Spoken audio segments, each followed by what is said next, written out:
Hi అండి. ఈరోజు నేను పూరీను ఆలు కుర్మా అయితే చూపిస్తున్నాను. ముందుగా బంగాళదుంపలు, టమాటాలు, ఉల్లిపాయలు, పచ్చిమిరపకాయలు, అల్లం ముక్కలు అలా సన్నగా కట్ చేసి పెట్టుకోవాలి.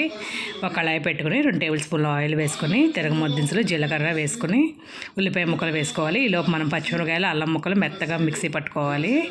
తర్వాత ఉల్లిపాయ వేగింది కదా, బంగాళదుంప, టమాటాలు దానిలో వేసేసుకొని ఉప్పు, పసుపు వేసి ఆ తర్వాత ఈ మిక్సీలో వేసిన పేస్ట్ వేసి బాగా మగ్గనివ్వాలి. మగ్గిన తర్వాత ఒక గ్లాస్ వాటర్ పోసేసుకుని ఆ బంగాళదుంప ముక్కలు మెత్తగా ఉడకనివ్వాలి. ఈలోపు మనం పూరీలు చేసి పక్కన పెట్టుకుని ఒక్కొక్కటి అలా వేయించేసుకోవటమే.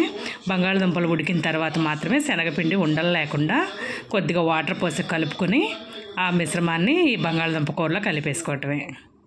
చాలా సింపుల్గా అయిపోతుందండి. ఇదిగోండి, ఈ పూరీలు ఆయిల్ కూడా హీట్ అయిన తర్వాత అలా పూరీలు వేయించేసుకోవటమే.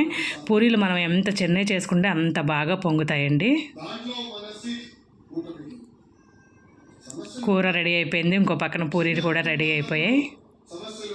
ప్రతి సండే అయితే మాత్రం చేస్తానండి. సండే ఇంట్లో ఉంటారు కదా పిల్లలు, మనకి ఖాళీ ఉంటుంది.